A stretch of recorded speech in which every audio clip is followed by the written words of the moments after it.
Halo teman, selamat datang di channel yang satu ini. Hehehe, Eits, channel ini adalah berisi cerita tentang alur Donghua yang keren. Penasaran? Yuk segera langsung markiden, mari kita dengar. Tapi sebelum itu, jangan lupa like dan subscribe-nya ya. Battle Through to Heaven.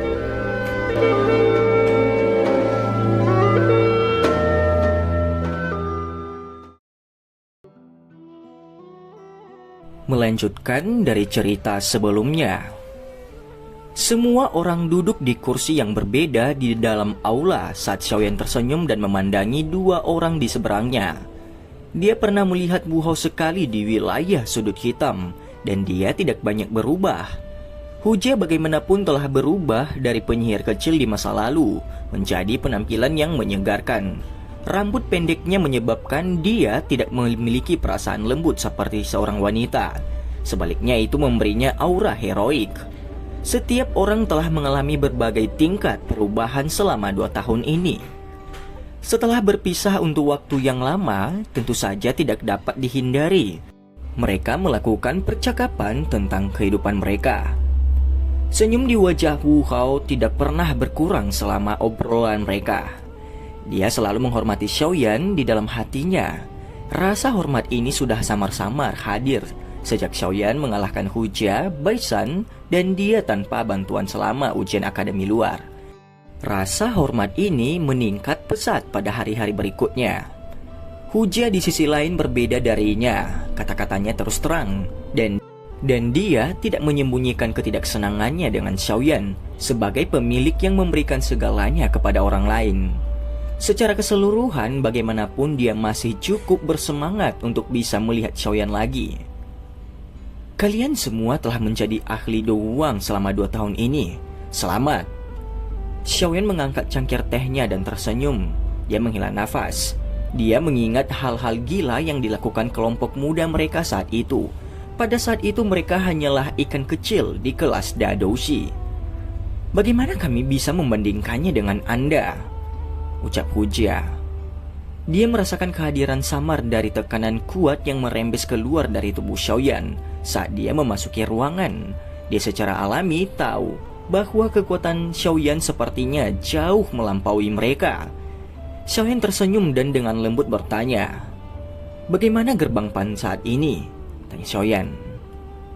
"Ini secara alami jauh lebih baik daripada situasi dulu." Sebuah kebanggaan muncul di wajah Hu Jie ketika dia menyebutkan hal ini. Dia melanjutkan, "Wu Hao saat ini adalah penatua akademi dalam. Saya juga memiliki kualifikasi untuk dipromosikan menjadi penatua. Namun, setelah saya mempertimbangkan bahwa gerbang Pan masih perlu dikelola, saya tidak ada rencana untuk pergi. Bagaimanapun setelah seseorang menjadi penatua, seseorang tidak dapat terlalu banyak campur tangan dalam masalah ini di antara siswa." Tutur Hu Jie. Tidak banyak perubahan dengan anggota dibandingkan saat itu. Jumlahnya turun drastis. Jika seseorang menghitungnya, kemungkinan ada kurang dari 300 orang. Wu Hao di samping tersenyum dan melanjutkan berkata, "Saat ini persyaratan perekrutan gerbang Pan sangat keras. Biasanya tidak lebih dari 50 orang direkrut setiap musimnya. Namun jangan meremehkan 200 orang ini. Sebagian besar dari orang top di akademi dalam termasuk di antara mereka. Potensi mereka memang luar biasa." Xiaoyan mengangguk sedikit setelah mendengar ini. Dia tersenyum dan menjawab, "Kualitas lebih penting daripada kuantitas. Cara ini juga bagus. Persyaratan perekrutan yang lebih keras menyebabkan anggota gerbang Pan berusaha lebih keras. Mereka akan melakukannya untuk kehormatan mereka sendiri. Poin ini sangat penting." Xiaoyan saat ini bukanlah lagi pemula yang tidak tahu apa-apa saat itu. Saat ini dia telah membentuk 2 faksi besar yang dikenal dengan Gerbang Pan dan Aliansian. Dia juga cukup kaya akan pengalaman. Berapa banyak anggota gerbang Pan yang akan memasuki gerbang Xiao setelah mereka lulus sekarang? Jari Xiaoyan mengetuk meja saat dia mengajukan pertanyaan penting. Saat itu alasan terpenting untuk mendirikan gerbang Xiao adalah karena gerbang Pan memiliki terlalu banyak potensi tersembunyi. Para siswa yang bisa masuk akademi dalam memiliki bakat pelatihan yang cukup hebat. Bakat semacam ini akan dipersiapkan oleh faksi manapun dengan sekuat tenaga mereka. Saat ini gerbang Xiao dan gerbang Pan telah terhubung. Dengan adanya gerbang Pan sebagai penyedia potensi, gerbang Xiao akan bisa mendapatkan dukungan darah baru. Apalagi darah baru seperti itu adalah yang sangat luar biasa. Alasan posisi gerbang Xiao di wilayah sudut hitam naik dari hari ke hari selama 2 tahun ini sebagian besar karena keberadaan gerbang Pan. Cukup sedikit, setiap anggota yang terpilih untuk memasuki gerbang Pan akan diberitahu tentang hubungan antara gerbang Pan dan gerbang Xiao. Selain itu, dengan peningkatan kepercayaan, kami juga akan mengizinkan beberapa anggota untuk memasuki gerbang Xiao terlebih dahulu untuk meningkatkan kemampuan beradaptasi. Selain beberapa keadaan khusus, ada 20 atau lebih anggota gerbang Pan memasuki gerbang Xiao setiap tahun. Hujia menyuarakan pikirannya. Selain itu, hubungan saat ini antara gerbang Pan dan gerbang Xiao juga sesuatu yang disadari oleh Akademi Jianan. Mereka tidak hanya tidak menentangnya, tetapi malah mendukung hal ini. Dengan cara ini, itu menyebabkan gerbang Xiao menjadi lebih normal. Keduanya saling mendukung dan mendapatkan perlindungan terbesar di tempat yang kacau ini. Wu Hao tertawa sambil menjawab. Xiaoyan mengangguk sedikit. Senyuman yang sepertinya telah memberikan beban berat juga muncul di wajahnya. Fungsi yang tepat dari gerbang Pan agak melebihi harapannya. Selama gerbang Pan ada, kekuatan gerbang Xiao akan meningkat pesat setiap tahunnya. Diberikan cukup waktu, sepertinya tidak ada faksi lain yang bisa menanganinya di wilayah sudut hitam di masa depan. Sudah sangat sulit bagi kalian semua selama 2 tahun ini. Xiaoyan menghela nafas. Dia menghadapi Hujia dan Wu Hao dan dengan tulus berterima kasih kepada mereka. Jika bukan karena Hujia dan Wu Hao, kemungkinan gerbang Pan akan mengalami kesulitan berfungsi seperti itu. Pada saat itu kemungkinan rencananya untuk gerbang Xiao akan benar-benar gagal. Jangan lemparkan kata-kata itu kepadaku. Jika Anda benar-benar merasa bersalah, ini bisa diatur oleh Anda di masa depan. Hujia meringkuk mulutnya dan menjawab. Xiaoyan tanpa sadar tertawa pahit dan menghela nafas saat dia mendengar ini. Saya juga ingin tetap aman di sini. Namun, ada terlalu banyak hal di pundak saya, ucap Xiaoyan. Hahaha, dia hanya mengeluh. Oh ya, berapa lama kamu akan tinggal di akademi dalam kali ini? Wu Hao tersenyum dan berkata. Tatapan semua orang di aula segera dilemparkan ke Xiaoyan saat mereka mendengar pertanyaan ini. Saya tidak akan tinggal lama. Setelah saya menyelesaikan masalah di tempat ini, saya berencana untuk pergi ke benua untuk mencari api surgawi. Kemungkinan itu akan menghabiskan banyak waktu saya. Bagaimanapun terlalu sulit untuk menemukan api surgawi. Xiaoyan merenung sejenak sebelum perlahan menjelaskannya. Api surgawi? Sebuah cahaya berkedip di mata Xinlan di samping setelah dia mendengar kata-kata Xiaoyan. Namun dia tidak membuka mulutnya untuk mengatakan apapun. Kamu selalu memiliki kesibukan seperti itu. Wu Hao tertawa getir, dia berkata. Karena kamu sudah kembali, kamu juga harus bertemu dengan saudara-saudara gerbang Pan. Mereka sangat ingin tahu tentang Anda. Semuanya memandang Anda sebagai idola mereka.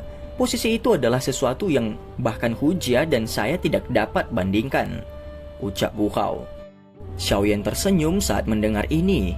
Dia berdiri dan dengan tulus berkata, itu wajar.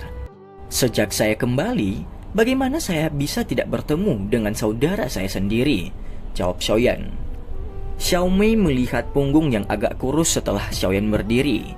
Dia tersenyum kecil. Setelah tidak melihat Xiaoyan selama 2 tahun, orang di depannya ini telah dewasa dan mampu memberikan pikiran yang damai untuk orang-orang. Saat ini dia seperti bintang terang yang memancarkan cahaya cemerlang. Xiaoyan bertemu dengan banyak saudara dari gerbang Pan, seperti yang dia janjikan setelah dia tersenyum dan mengobrol sedikit lagi dengan kelompok Wu Hao. Setelah itu dia mundur tergesa-gesa di depan tatapan lucu Wu Hao dan yang lainnya. Dia tidak menyangka bahwa orang-orang ini benar-benar akan menjadi sangat gila sampai-sampai ingin melepas pakaiannya untuk disimpan sebagai souvenir. Setelah berhasil menyusul Wu Hao dan yang lainnya, Xiaoyan bergegas ke komplek Penatua Akademi Dalam. Setelah itu dia bertemu dengan penatua pertama Sukian yang sedang menunggu di ruang pertemuan sendirian untuknya. Sukian yang sedang membaca buku tua di ruangan itu mengangkat kepalanya saat mendengar suara pintu dibuka. Dia hanya melihat Xiaoyan melarikan diri dengan pakaian berantakan. Segera dia menggoda. "Apakah kamu sekarang sadar akan popularitas yang kamu miliki di Akademi Dalam? Selama bertahun-tahun saya tidak pernah melihat ada siswa yang menerima perlakuan seperti itu," ucap penatua pertama.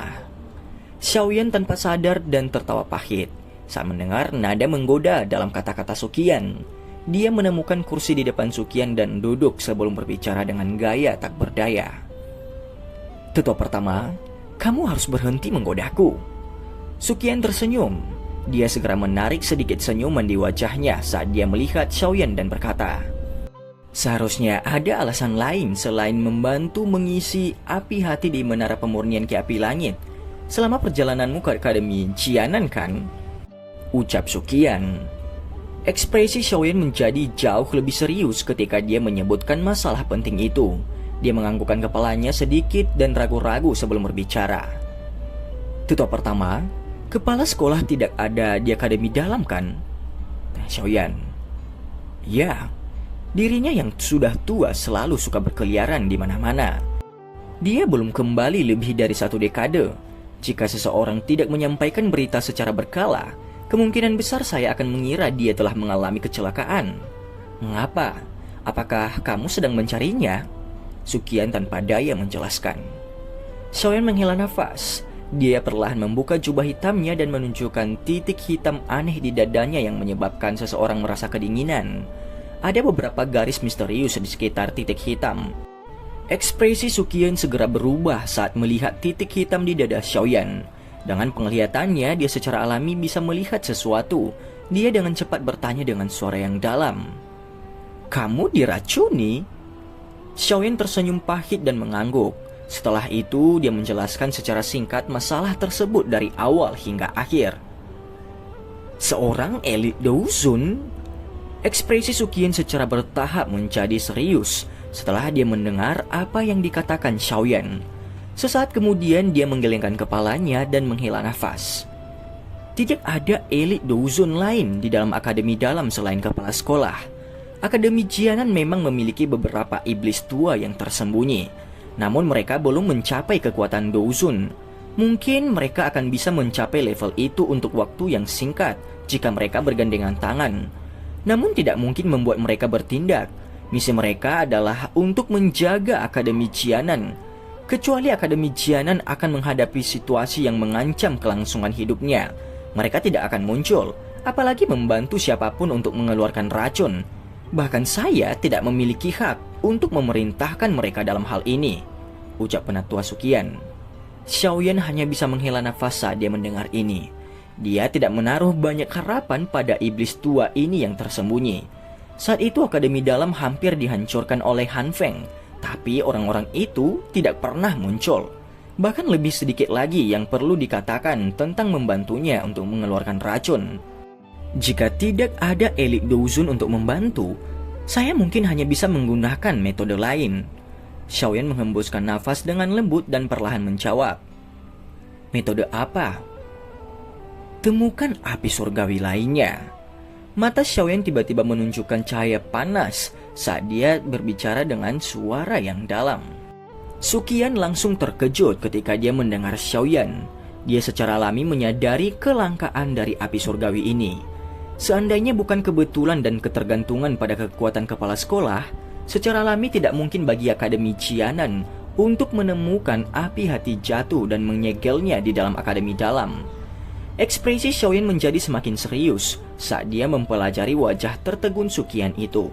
Dia berkata dengan suara yang dalam, "Oh ya, mungkin tetua pertama juga harus menyadari bahwa metode Ki yang saya latih dapat memperoleh beberapa kekuatan dari api surgawi. Oleh karena itu, jika saya dapat memperoleh semacam api surgawi, saya harusnya dapat mengandalkan keajaiban api surgawi untuk sepenuhnya menyelesaikan titik racun iblis ini," ucap Xiaoyan. Api surgawi lebih mudah diucapkan daripada dilakukan ketika datang untuk mendapatkan benda ini. Daya tarik dari api surgawi di benua Doki bahkan lebih besar daripada yang disebut air liur transformasi tubuh bodhisattva. Pada dasarnya jika beberapa rumor menyebar, itu akan mengundang ahli yang tak terhitung jumlahnya untuk menyelidikinya. Selain itu, api surgawi yang ada di benua Doki sangat sedikit, sehingga bisa dihitung. Lupakan tentang mendapatkannya. Bahkan hanya mencari satu saja akan membutuhkan banyak waktu dan usaha. Sukian tersenyum pahit dan menggelengkan kepalanya saat dia menjawab. Xiaoyan juga menghela nafas. Dia dengan lembut berkata, "Namun, saat ini saya hanya memiliki metode ini. Oleh karena itu bagaimanapun sulitnya, saya tetap harus pergi dan mencarinya. Alasan saya datang ke Akademi Jianan kali ini adalah untuk menanyakan apakah Anda mengetahui informasi tentang api surgawi lainnya. Bagaimanapun pemahaman penato pertama tentang benua Doki jauh lebih besar daripada aku," ucap Xiaoyan. Sukian juga tanpa daya menggelengkan kepalanya saat dia melihat tatapan antisipasi Xiaoyan. Dia merenung. "Mengapa kamu tidak bertanya pada gurumu, Yao Zunze?" Dengan dia menjadi ahli alkemis, pemahamannya tentang api surgawi jauh dari apa yang bisa saya bandingkan. Saya pikir dia harus menyadari sesuatu, ucap Sukian. Mata Xiaoyan sedikit menyusut saat mendengar ini. Dia dengan lembut berkata, "Guru telah jatuh ke tangan Hall of Soul. Salah satu alasan mengapa saya sangat ingin mencari api surgawi adalah karena racun di dalam tubuh saya. Yang lainnya adalah aku ingin melepaskan kekuatan dari api surgawi dan menyelamatkan guru dari tangan Hall of Soul," ucap Xiaoyan. "Yao Zunze telah jatuh ke tangan Hall of Soul?" Sukian tanpa sadar berteriak keras. Ekspresinya sedikit berubah ketika dia mendengar Xiaoyan berbicara. Xiaoyan menganggukkan kepalanya dengan getir. Tinju di bawah lengan bajunya perlahan mengencang. Sukian juga menghela nafas pelan saat dia melihat sikap Xiaoyan. Dia mengerutkan kening dan berkata, "Aku bertanya-tanya, mengapa faksi misterius itu membutuhkan begitu banyak tubuh spiritual yang kuat? Mereka adalah sekelompok orang yang diam-diam. Saat itu kepala sekolah memang memiliki konflik dengan mereka dan bertengkar hebat dengan seorang ahli dari Hall of Soul yang telah menjadi penatua Zun. Namun dia tidak berhasil mendapatkan banyak keuntungan," ucap Sukian. "Penatua Zun?" Sudut mulut Xiaoyan terangkat saat mendengar istilah ini. Dia tahu bahwa orang-orang dari Hall of Soul yang memiliki gelar ini adalah ahli utama di kelas Douzun. Saat ini dia tidak memiliki kemampuan sedikit pun untuk melawan seorang ahli di kelas itu sekarang. Saat ini, kamu juga bisa dianggap telah menjadi musuh dengan faksi misterius itu. Anda harus lebih berhati-hati di masa depan. Sebelum Anda memiliki keyakinan mutlak, yang terbaik adalah Anda tidak dengan mudah menuju untuk menemukan Yao Zunze. Jika tidak, kemungkinan besar Anda akan menyerahkan diri Anda untuk dibunuh. Hall of Soul ini memiliki kekuatan yang sangat besar. Bahkan kepala sekolah sangat takut dengan organisasi misterius ini ketika dia menyebutkannya padaku. Sukian mengingatkan dengan suara yang dalam. Xiaoyan mengangguk sedikit. Dia secara alami menyadari betapa kuatnya Hall of Soul itu. Hanya beberapa pelindung yang sudah bisa mengubahnya menjadi kondisi yang menyedihkan. Jika yang lebih kuat yang disebut Penatua Zun datang, kemungkinan Xiaoyan tidak punya pilihan lain selain berbalik dan melarikan diri. Namun Yao Zunze memiliki banyak teman saat itu. Cukup banyak orang kuat di benua Doki yang memiliki hubungan dengannya. Meskipun orang-orang ini mungkin tidak menentang Hall of Soul karena kamu, mereka masih merupakan kekuatan tersembunyi. Tentu saja jika kemungkinan yang terbaik adalah Anda menemukan seseorang. Orang ini sangat membantu Anda saat Anda mencoba menyelamatkan Yao Zunze. Sukian menyilangkan jari dan perlahan menjelaskan. "Itu siapa?" Xiaoyan bertanya dengan kaget. "Feng Zunze." Sukian berbicara dengan suara yang dalam. "Feng Zunze?" Hati Xiaoyan sedikit melonjak setelah mendengar nama ini lagi. Ini bukan satu-satunya saat dia mendengar nama ini. Dia tidak tahu banyak tentang pemilik nama itu. Namun ada dua hal yang dia sadari. Yang pertama adalah hubungan orang ini dengan guru sangat dalam. Yang kedua adalah bahwa orang ini adalah seorang Douzun asli. Tepat sekali, Feng Zunze. Dia adalah teman gurumu, orang kepercayaan dekat Yao Zunze. Saat itu Yao Zunze menghilang tanpa alasan dan Han Feng mengumumkan bahwa dia telah mati terbakar saat memurnikan pil. Namun Feng Zunze mengambil sikap ragu-ragu terhadap alasan yang tidak masuk akal semacam itu. Selama bertahun-tahun ini, dia telah menjelajahi seluruh benua untuk mencari informasi yang berkaitan dengan Yao Zunze. Itu karena Han Feng khawatir Feng Zunze akan menemukan sesuatu yang akhirnya dia sembunyikan di daerah sudut hitam selama bertahun-tahun. Dia telah menjelajahi seluruh benua untuk mencari informasi yang berkaitan dengan Yao Zunze. Oleh karena itu, Han Feng khawatir dia akan ditemukan oleh Feng Zunze. Akhirnya dia bersembunyi di wilayah sudut hitam selama bertahun-tahun. Selama pencarian Feng Zunze di mana-mana, dia bertarung cukup sering dengan Hall of Soul. Namun saya tidak begitu jelas tahu tentang apa alasan pastinya. Jika kamu bisa menemukannya, dia pasti akan memperlakukanmu seperti muridnya sendiri dengan statusmu sebagai murid Yao Zunze. Perawatannya bahkan mungkin melebihi ini. Sejujurnya, orang yang tidak terlibat sebenarnya tidak yakin mengapa Yao Zunze dan dia memiliki hubungan yang begitu dalam. Kemungkinan bahkan beberapa saudara yang memiliki hubungan darah tidak berada pada level ini. Sukian menghela nafas sebelum segera berkata sambil tersenyum. Saya telah mengatakan semua ini untuk memberitahu Anda bahwa jika Anda dapat menemukan Feng Zunze, dia pasti akan selalu membantu. Selain itu, bantuan ini datang dari seseorang yang benar-benar dapat Anda percayai, ucap Sukian. Xiaoyan mengangguk sedikit, dia segera tersenyum pahit dan berkata, benua Doki sangat besar. Ini lebih mudah diucapkan daripada dilakukan jika seseorang ingin menemukan seseorang elit Douzun entah dari mana. Ini akan bergantung pada keberuntunganmu. Feng Zunze sangatlah kuat, bahkan kepala sekolah sangat memujinya. Akan sangat bermanfaat bagi Anda jika Anda menemukannya.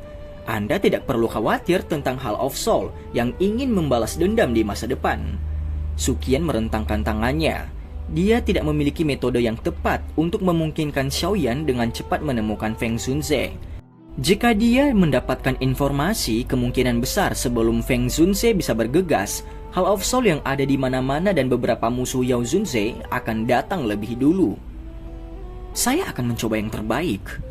Namun, saya merasa bahwa saya harus menanyakan tentang lebih banyak informasi ini yang berhubungan dengan api surgawi sebelumnya.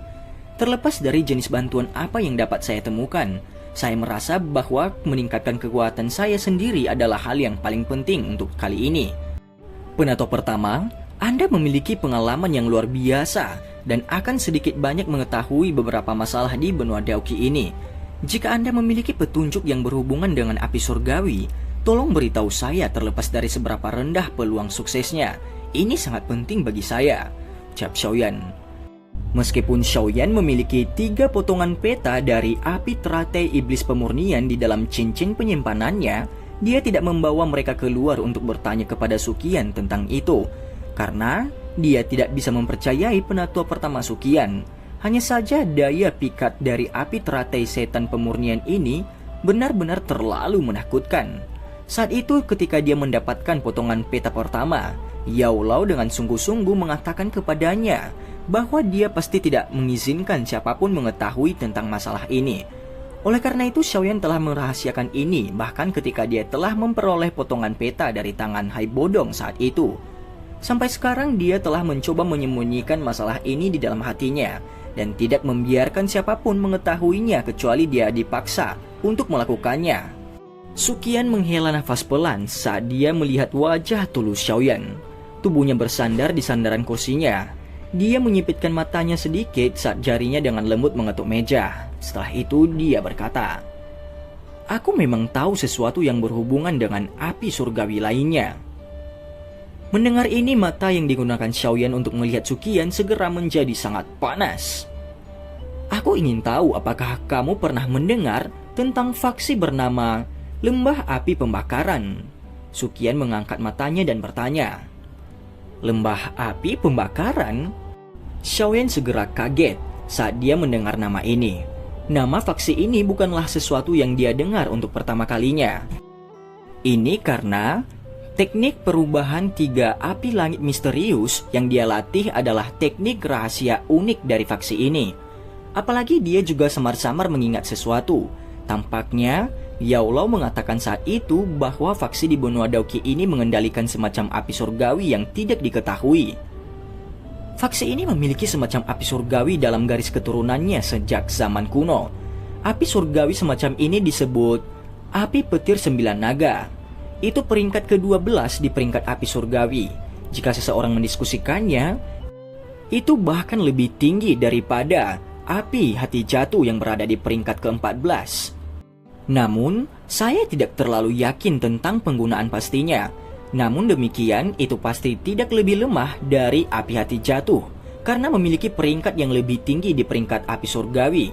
Sukian perlahan menjelaskan. Xiaoyan sedikit menekuk bibirnya saat mendengar ini.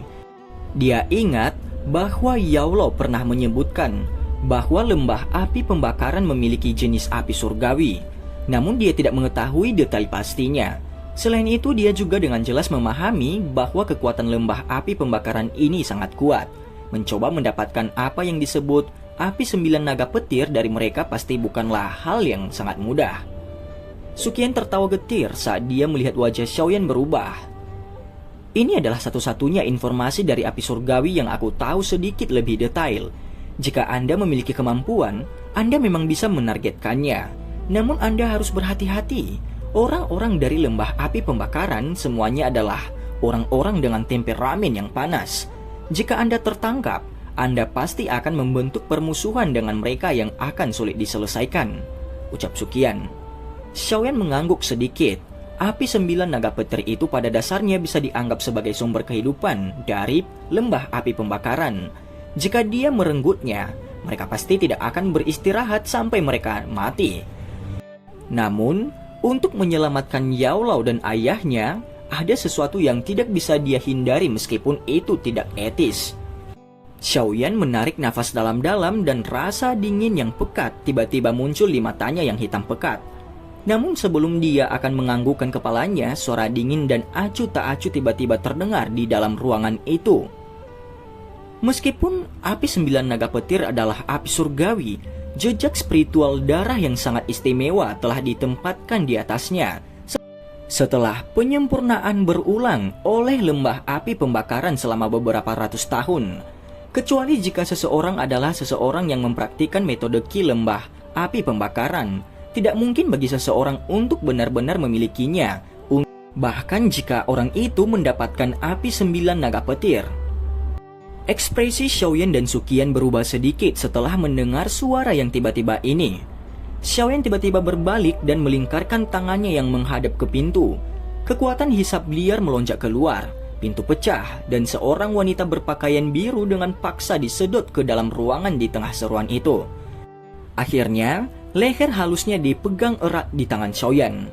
Tatapan Xiaoyan yang dipenuhi dengan niat membunuh melesat ke wajah wanita itu saat tangannya dengan kuat meraih leher putih salju wanita itu. Setelah itu dia tertegun. "Siapa kamu?" Dan cerita pun bersambung. Terima kasih telah mendengarkan Mimin sampai akhir ya. Dan jangan lupa nantikan cerita selanjutnya.